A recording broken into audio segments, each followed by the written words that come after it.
বললে কর্ণ তুমি কি বললে তোমার এই দেহের মাংস কি আমায় সেবা দেবে না না না কর্ণ না তোমার এই দেহের মাংস যে পেটে গেছে পেটে পেটে পেটে পেটে পেটে পেটে ওই পাকা মাংস যাবার খেতে ভালো লাগে না কর্ণ তুমি কেমন নরম মাংস খেতে চান না শোনো কর্ণ আমি একটু কচ্ছি নরম মাংস খেতে চাই কচ্ছি নরম মাংস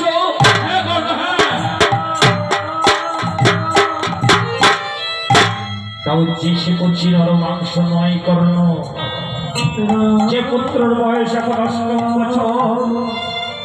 ঠাকুর আপনি কি বলছেন ঠাকুর হ্যাঁ কর্ণ